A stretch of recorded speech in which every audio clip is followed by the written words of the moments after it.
इतिहास की दूसरी किताब अध्याय 29। यहूदा में हिजकिया का राज्य। जब हिजकिया राज्य करने लगा तब वह 25 वर्ष का था और 19 वर्ष तक यरूशलेम में राज्य करता रहा। उसकी माता का नाम अबिया था जो जकरिया की बेटी थी। जैसे उसकी मूल पुरुष दाऊद ने किया था, अर्थात जो यहोवा की दृष्टि में ठीक था, वैसा ही उसने भी किया। मंदिर का शुद्धिकरण। अपने राज्य के पहले वर्ष के पहले महीने में उसने यहोवा के भवन के द्वार खोलवा दिए और उसकी मरम्मत भी करवाई। तब उसने याजकों और लेवियों को ले आकर पूर्व के चौक में इकट्ठा किया और उनसे कहने लगा, हे लेवियों, मेरी सुनो। अब अपने अपने को पवित्र करो और अपने पूर्वजों के परमेश्वर यहोवा के भवन को पवित्र करो और पवित्र स्थान से मैल निकालो। देखो, हमारे पुरखाओं ने विश्वासघात करके वह कर्म किया था जो हमारे परमेश्वर यहोवा की दृष्टि में बुरा है, और उसको तज करके यहोवा के निवास से मुंह फेर कर उसको पीठ दिखाई थी।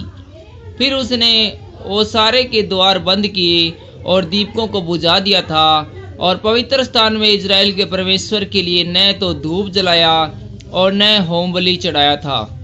इसलिए यहोवा का क्रोध यहूदा और यरूशलेम पर भड़का है और उसने ऐसा किया है कि वे मारे मारे फिरे और चकित होने और ताली बजाने का कारण हो जाए, जैसा कि तुम अपनी आंखों से देख रहे हो। देखो, इस कारण हमारे बाप तलवार से मारे गए और हमारे बेटे बेटियां और स्त्रियां बंधुआई में चली गई है।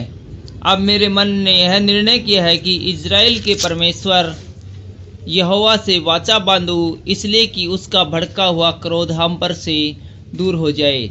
हे मेरे बेटो, ढिलाई न करो। देखो, यहोवा ने अपने सम्मुख खड़े रहने और अपनी टहल करने और अपने टहलवे और धूप जलाने वालों का काम करने के लिए तुम्ही को चुन लिया है।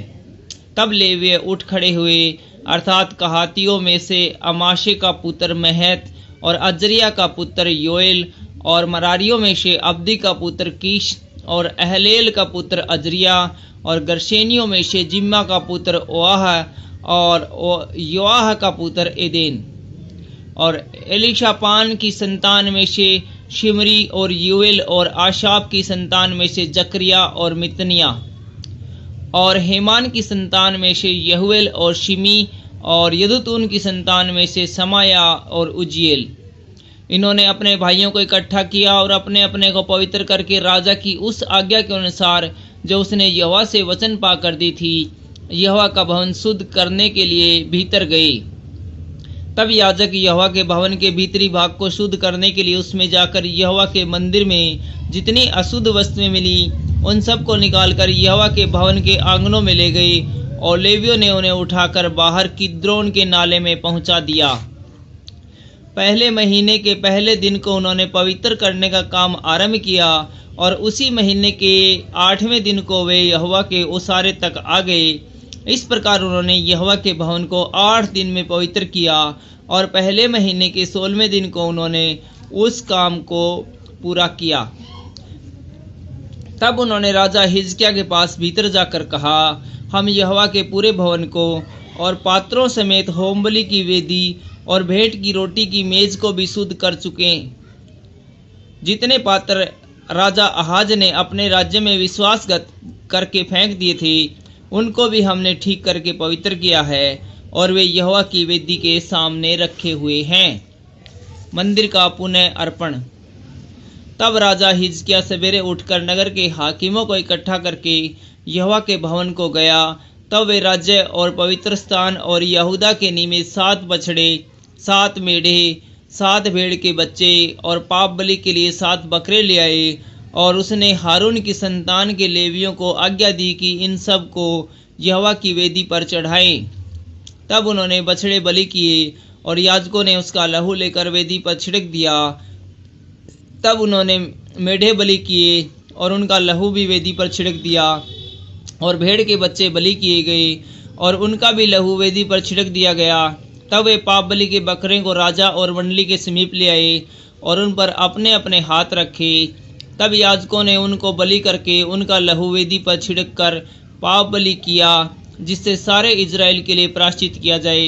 क्योंकि राजा ने सारे इजराइल के लिए होम बलि और पाप बलि किए जाने की आज्ञा दी थी। फिर उसने दाऊद राजा के दर्शी गाद और नाबात नबी की आज्ञा के अनुसार, जो यहोवा की ओर से उसके नबियों को द्वारा आई थी, छान, सारंगियाँ और वीणा लिए हुए लेवियों को यहोवा के भवन में खड़ा किया। तब लेवीय दाऊद के चलाए बाजे लिए हुए और याजक तुरिया लिए हुए खड़े हुए। तब हिजकिय्याह ने वेदी पर होम बलि चढ़ाने की आज्ञा दी, और जब होम बलि चढ़ने लगी तब यहोवा का गीत आरंभ हुआ और तुरिया और इजराइल के राजा दाऊद के बाजे बजने लगे, और मंडली के सब लोग दंडवत करते और गाने गाते और तुर्री फूंकने वाले फूंकते रहे। यह सब तब तक होता रहा जब तक होम बलि चढ़ न चुकी। जब होम बलि चढ़ चुकी तब राजा और जितने उसके संग वहां थे उन सबों ने सिर झुकाकर दंडवत किया। राजा हिजकिय्याह और हाकिमों ने लेवियों को आज्ञा दी कि दाऊद और आशाप दर्शी के भजन गाकर यहोवा की स्तुति करे। अतः उन्होंने आनंद के साथ स्तुति की और सिर झुकाकर दंडवत किया। तब हिजकिय्याह कहने लगा, अब तुमने यहोवा के निमित्त अपना अर्पण किया है, इसलिए समीप आकर यहोवा के भवन में मेल बलि और धन्यवाद बलि पहुंचाओ। तब मंडली के लोगों ने मेल बलि और धन्यवाद बलि पहुंचा दिए, और जितने अपनी इच्छा से देना चाहते थे उन्होंने भी होम बलि पहुंचाए। जो होम बलि पशु मंडली के लोग ले आए उनकी गिनती यह थी, अर्थात 70 बैल, 100 मेढ़े और 200 भेड़ के बच्चे। ये सब यहोवा के निमित्त होम बलि के काम में आए।